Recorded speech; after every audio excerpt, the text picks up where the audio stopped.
Youth Congress പ്രവർത്തകൻ VS Sujith നേരിട്ടത് പുറത്തുവന്ന ദൃശ്യങ്ങളിൽ കണ്ടതിനപ്പുറം കൊടിയ പോലീസ് പീഡനം. സുജിത്തിനെ പോലീസ് സ്റ്റേഷന് പുറത്തുവച്ചും പോലീസ് പൊതിരെ തല്ലിയെന്ന് വെളിവാക്കുന്ന ആഭ്യന്തര അന്വേഷണ സമിതി റിപ്പോർട്ട് ന്യൂസ് മലയാളത്തിൽ ലഭിച്ചു. കുറ്റക്കാരായ ഉദ്യോഗസ്ഥർക്കെതിരെ ദുർബല വകുപ്പുകളാണ് ചുമത്തിയത്. പോലീസ് മർദ്ദനത്തെ രാഷ്ട്രീയായുധമാക്കാൻ ഒരുങ്ങുകയാണ് UDF. ആഭ്യന്തര വകുപ്പിനെതിരെ കടുത്ത വിമർശനവുമായി കോൺഗ്രസ് നേതാക്കൾ രംഗത്തെത്തി. ആദ്യം RDX റാം.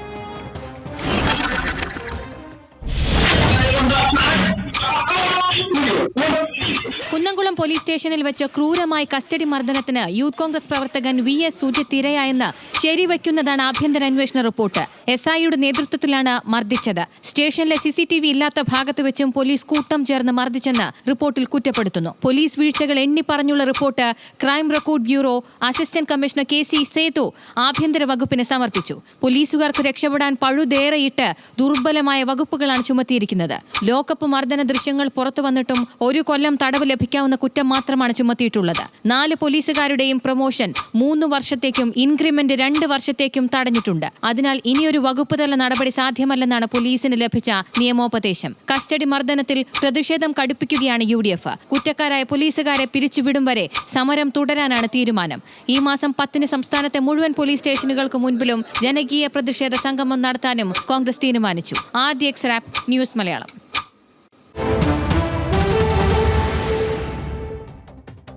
VS സുജിത്തിനെ മർദ്ദിച്ച SI നുഹ്മാനെതിരെ നടപടി ആവശ്യപ്പെട്ട് മലപ്പുറത്തെ വീട്ടിലേക്ക് യൂത്ത് കോൺഗ്രസ് മാർച്ച് നടത്തി. പോലീസ് തടഞ്ഞതോടെ മാർച്ച് സംഘർഷത്തിൽ കലാശിച്ചു. യൂത്ത് കോൺഗ്രസ് പ്രവർത്തകർക്ക് നേരെ പോലീസ് ലാത്തി വീശിയതിന്റെ ദൃശ്യങ്ങളിലേക്ക്.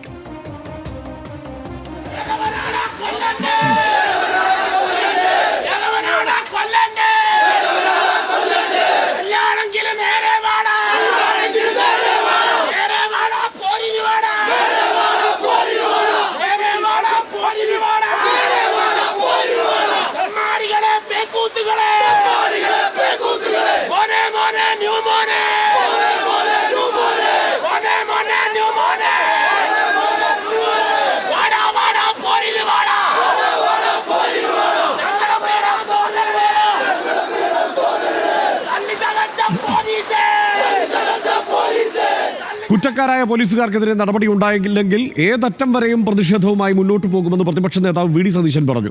ഒരു വിട്ടുവീഴ്ചയ്ക്കും തയ്യാറല്ല. പോലീസിന് മേൽ മുഖ്യമന്ത്രിക്ക് യാതൊരു നിയന്ത്രണവും ഇല്ലെന്നും സതീശൻ കുറ്റപ്പെടുത്തി. വാക്കുകളിലേക്ക്. മുഖ്യമന്ത്രിയുടെ ഓഫീസിലെ ഒരു ഉപജാപക സംഘമാണ് പോലീസിനെ ഭരിക്കുന്നത്. ആ ഉപജാപക സംഘത്തിൻ്റെ വക്താവായി DIG മാറരുത്. പോലീസ് ഉദ്യോഗസ്ഥന്മാർ അങ്ങനെ മാറിക്കഴിഞ്ഞാൽ അവരെല്ലാം നോക്കിയിരുന്നോളാം. ഇത് ഒരു കാരണവശാലും ഇതിൻ്റെ അകത്ത് ഒരു നടപടി സ്വീകരിച്ചില്ലെങ്കിൽ, അവരെ സർവീസിൽ നിന്ന് പുറത്താക്കിയില്ലെങ്കിൽ എല്ലാ അറ്റം വരെയും കോൺഗ്രസ് പോകും എന്ന കാര്യത്തിൽ അത് സംശയമില്ല. UDF ഇക്കാര്യത്തിൽ ഉറച്ച നിലപാടാണ്. കുന്നംകുളം പോലീസ് മർദ്ദനത്തിന്റെ ആഭ്യന്തര അന്വേഷണ റിപ്പോർട്ട് ന്യൂസ് മലയാളത്തിൽ ലഭിച്ചു. സുജിത്തിനെ സ്റ്റേഷനിൽ എത്തിക്കുന്നതിന് മുമ്പ് വഴിയിൽ നിർത്തി തന്നെ മർദ്ദിച്ചു. സ്റ്റേഷനിൽ എത്തിച്ച ശേഷം പോലീസുകാർ സംഘം ചേർന്ന് മർദ്ദിച്ചു. ചൂരലുമായി SIയുടെ നേതൃത്വത്തിൽ പോലീസ് ഉദ്യോഗസ്ഥർ മുകൾ നിലയിലേക്ക് പോയി. സ്റ്റേഷന്റെ മുകളിലത്തെ നിലയിൽ SIയുടെ നേതൃത്വത്തിൽ മർദ്ദനം നടന്നിട്ടുണ്ടാകാം. പുറത്തു വന്നത് crime records bureau assistant commissioner KC സേതുവിന്റെ അന്വേഷണ റിപ്പോർട്ടാണ്. കുന്നംകുളം സ്റ്റേഷനിൽ ഇപ്പോഴും ഇടിമുറികൾ ഉണ്ടെന്ന് പ്രാദേശിക കോൺഗ്രസ് നേതാവ് വർഗീസ് ചൊവ്വന്നൂർ പറഞ്ഞു. സ്റ്റേഷന് മുകളിലത്തെ നിലയിൽ CCTV ക്യാമറ ഇല്ല. പഴയ CI ഓഫീസ് വലിയ ഒരു ഇടിമുറിയാണ്. കേസ് അവസാനിപ്പിക്കാൻ പോലീസ് പലതവണ സ്വാധീനിക്കാൻ ശ്രമിച്ചതായും വർഗീസ് ചൊവ്വന്നൂർ പറഞ്ഞു. VS സുജിത്തിനെ ചെറുപ്പം മുതൽ അറിയാം. സുജിത്ത് മദ്യപിക്കില്ല എന്നും വർഗീസ് പറഞ്ഞു. VS സുജിത്തിനെ മർദ്ദിച്ചതിൽ കേസെടുത്തത് 4 പോലീസ് ഉദ്യോഗസ്ഥർക്കെതിരെയാണ്. പോലീസ് ജീപ്പ് ഡ്രൈവർ ഉൾപ്പെടെ 5 പേർ പങ്കാളിയാണ് എന്നാണ് സുജിത്ത് ആരോപിക്കുന്നത്. ഡ്രൈവറെയും പ്രതി ചേർത്ത് മുന്നോട്ട് പോകാനാണ് തീരുമാനമെന്നാണ് പരാതിക്കാരൻ പറയുന്നത്. തനിക്കെതിരെ കുന്നംകുളം പോലീസ് വ്യാജ FIR ചമച്ചു എന്നും സുജിത്ത് ആരോപിക്കുന്നു. കുറ്റാരോപിതരായ ഉദ്യോഗസ്ഥർക്കെതിരെ വീണ്ടും നടപടിയെടുത്തേക്കും. നീക്കം മർദ്ദന ദൃശ്യങ്ങൾ പുറത്തു വന്നതും പ്രതിഷേധം ശക്തമായതും കണക്കിലെടുത്താണ്. സമരമുഖം തുറന്നിട്ടുണ്ട് UDF. കുന്നംകുളം പോലീസ് മർദ്ദനം രാഷ്ട്രീയ ആയുധമായി പ്രയോഗിക്കാനും UDF തീരുമാനിച്ചിട്ടുണ്ട്. സുജിത്ത് നേരിട്ട ശാരീരിക മാനസിക പീഡനങ്ങൾക്ക് ഉത്തരവാദി സർക്കാരാണെന്ന് സണ്ണി ജോസഫ്. പോലീസ് മർദ്ദനത്തിൽ മുഖ്യമന്ത്രി മറുപടി പറയണമെന്ന് രമേശ് ചെന്നിത്തല. കുറ്റക്കാർക്കെതിരെ നടപടി എടുത്തത് നടപടിയല്ല തലോടലാണ് എന്ന് PK കുഞ്ഞാലിക്കുട്ടി. അങ്ങനെ UDF തന്നെ ഒന്നാകെ മുന്നിലേക്ക് വന്നിട്ടുണ്ട്. കുന്നംകുളത്തിന് സമാനമായ പോലീസ് മർദ്ദനം കോഴിക്കോടും നടന്നു എന്ന വാർത്തയും ഇതിനിടെ പുറത്തു വരുന്നു. കായിക താരം ആദിലിന് പോലീസ് മർദ്ദനം ഏറ്റെന്ന് യൂത്ത് കോൺഗ്രസ് നേതാവാണ് വെളിപ്പെടുത്തിയത്. അന്യായമായി കസ്റ്റഡിയിലെടുത്ത് മർദ്ദിച്ച കേസിൽ നടപടിയെടുത്തില്ലെന്ന് VP ദുൽഫിഖിലാണ് പറഞ്ഞത്. പണം കൊടുത്ത് കേസ് ഇല്ലാതാക്കി എന്നാണ് ആരോപണം. CCTV ദൃശ്യം പുറത്തുവിടണം എന്നുള്ള ആവശ്യവുമുണ്ട്. പോലീസ് സ്റ്റേഷനുകളിലെ മൂന്നാം മുറയിൽ നിർണായക ഇടപെടലുമായി സുപ്രീം കോടതി രംഗത്തെത്തിയിട്ടുണ്ട്. പോലീസ് സ്റ്റേഷനുകളിൽ CCTV നിർബന്ധമാക്കണം എന്നാണ് നിർദ്ദേശം. CCTVകളുടെ അഭാവത്തിൽ സ്വമേധയാ കേസെടുത്ത് സുപ്രീം കോടതി. രാജ്യത്ത് 8 മാസത്തിനിടെ 11 കസ്റ്റഡി മരണങ്ങൾ നടന്നു എന്നുമാണ് റിപ്പോർട്ടുള്ളത്. സനീഷ്, ഇപ്പോൾ നമ്മൾ ഇന്നലെ ഈ വിഷയത്തിൻ്റെ ആ ഒരു പ്രാരംഭ ചർച്ച നടത്തിയിരുന്നു. കാരണം ഈ ദൃശ്യങ്ങൾ പുറത്തു വന്നു, കേരളം ഞെട്ടി. ഇന്നിപ്പോൾ പ്രതിപക്ഷം ശക്തമായ ആവശ്യങ്ങൾ ഉന്നയിച്ചിട്ടുണ്ട്. ഈ ഉദ്യോഗസ്ഥരെ പിരിച്ചുവിടണമെന്ന് തന്നെയാണ് ആവശ്യപ്പെടുന്നത്. മുഖ്യമന്ത്രി തീർച്ചയായും ഇക്കാര്യത്തിൽ മൗനം വെടിയണം എന്നും ആവശ്യപ്പെട്ടിട്ടുണ്ട് പ്രതിപക്ഷം. എന്താണ് സനീഷിന് ഈ ഘട്ടത്തിൽ പറയാനുള്ളത്? ഇത് പ്രതിപക്ഷം ആവശ്യപ്പെടുന്ന കാര്യം വളരെ വളരെ വസ്തുതാപരമാണ്, കൃത്യമാണ്. മുഖ്യമന്ത്രി മൗനം വെടിയണം. മുഖ്യമന്ത്രിയുടെ കുറ്റം, ആഭ്യന്തര വകുപ്പ് കൈകാര്യം ചെയ്യുന്ന മന്ത്രി കൂടിയായിട്ടുള്ള മുഖ്യമന്ത്രിയുടെ കുറ്റം എന്ന് നേർക്കുനേർ ചൂണ്ടിക്കാണിക്കാവുന്ന ഒരു സംഭവം ഇതിനകത്തുണ്ടെന്ന് വിചാരിക്കുന്ന ഒരാളാണ് ഞാൻ. അതായത് സംസ്ഥാനത്തൊരു പോലീസ് സ്റ്റേഷനിൽ ഇങ്ങനെ ക്രൂരമായിട്ട് മർദ്ദിക്കുക എന്ന് ചെയ്യുമ്പോൾ ആ മർദ്ദിക്കുമ്പോൾ റോഡിൽ വെച്ച് അയാളെ മർദ്ദിക്കുന്നു, പിടിച്ചുകൊണ്ടുവന്നിട്ട് റൂമിൽ കൊണ്ടുപോകുമ്പോൾ മർദ്ദിക്കുന്നു, ഷർട്ടിടാതെ കൊണ്ടുപോകുന്നു, അകത്ത് താഴത്തെ മുറിയിലിട്ട് മർദ്ദിക്കുന്നു, മുകളിൽ കൊണ്ടുപോയിട്ട് ക്യാമറകൾക്കകത്ത് പെടാത്ത മറ്റൊരു മർദ്ദനവും നടത്തുന്നു.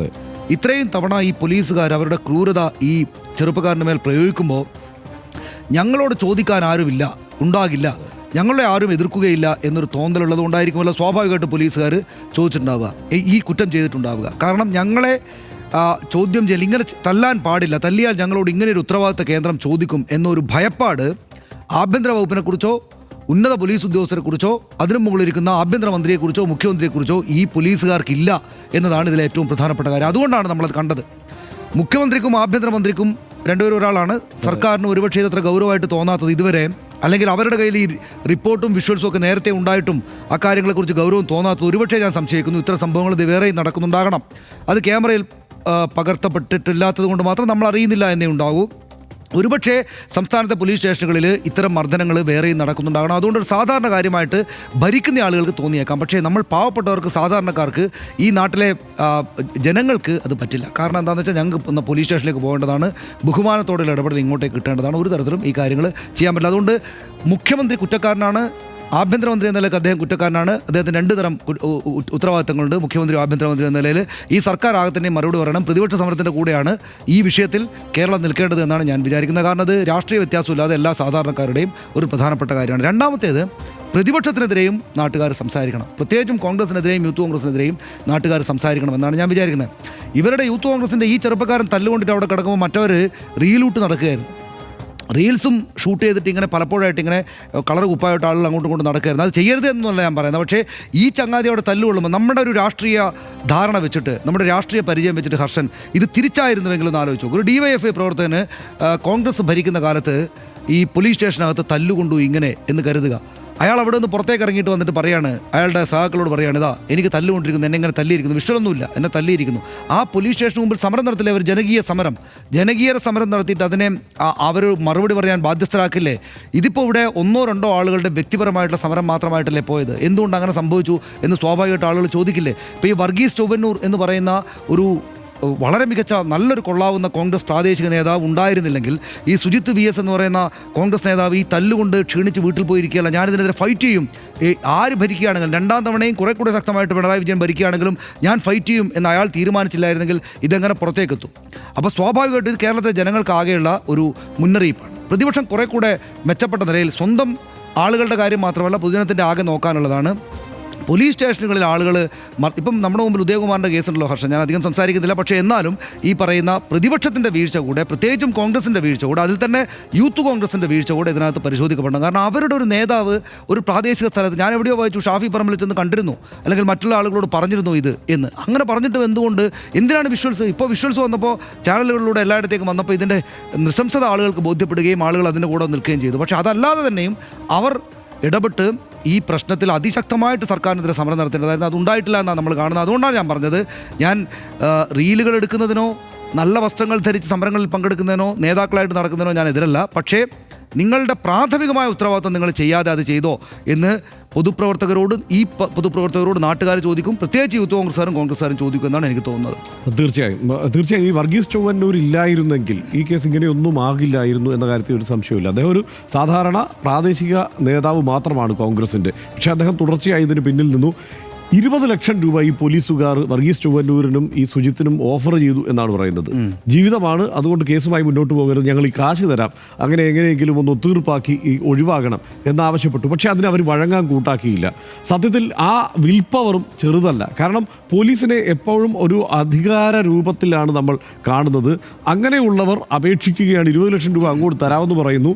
ഇതിൻ്റെ ദൃശ്യങ്ങൾ പുറത്തു വരുമെന്ന് ഒരു ഉറപ്പുമില്ല, ആ ഘട്ടത്തിൽ ഒരു ഉറപ്പുമില്ല. അപ്പോഴും അത് വേണ്ട, ഞങ്ങൾ പൊരുതാൻ തന്നെയാണ് തീരുമാനിച്ചിരിക്കുന്നത് എന്നുള്ള തീരുമാനം വർഗീസ് ചൊവ്വന്നൂരും സുജിത്തും എടുത്തു. അതിൻ്റെ റിസൾട്ട് കൂടിയാണ് ഇപ്പോൾ നമ്മൾ കണ്ടത്. ഇത് ഇങ്ങനെ പുറത്തു വന്നത് ഒരു ഒരു ഒരു ഒരു നിർണായക സംഭവം തന്നെയാണ് എന്നാണ് ഞാൻ കരുതുന്നത്. കാരണം ഇപ്പം ഈ സർക്കാർ, അതായത് 2016 ശേഷം ഇങ്ങോട്ട് നോക്കിയാൽ ഇടതുമുന്നണിയുടെ സർക്കാർ അധികാരത്തിൽ വന്നതിന് ശേഷമാണ് എനിക്ക് തോന്നുന്നത് കേരളത്തിൻ്റെ ചരിത്രത്തിൽ ഇത്രയധികം പോലീസുകാരെ പിരിച്ചുവിട്ടിട്ടുണ്ടാവില്ല. അതായത് കുറ്റകൃത്യങ്ങളിൽ ഏർപ്പെട്ട പോലീസുകാരെ അത്രയധികം പിരിച്ചുവിട്ടിട്ടുണ്ട്. മുമ്പും പിരിച്ചുവിട്ട കണക്കുകളുണ്ട്. പക്ഷേ ഏറ്റവും കൂടുതൽ ഉദ്യോഗസ്ഥരെ പിരിച്ചുവിട്ട ഒരു കാലമാണിത്, കുറ്റകൃത്യങ്ങളിലൊക്കെ ഏർപ്പെട്ട ആളുകളെ.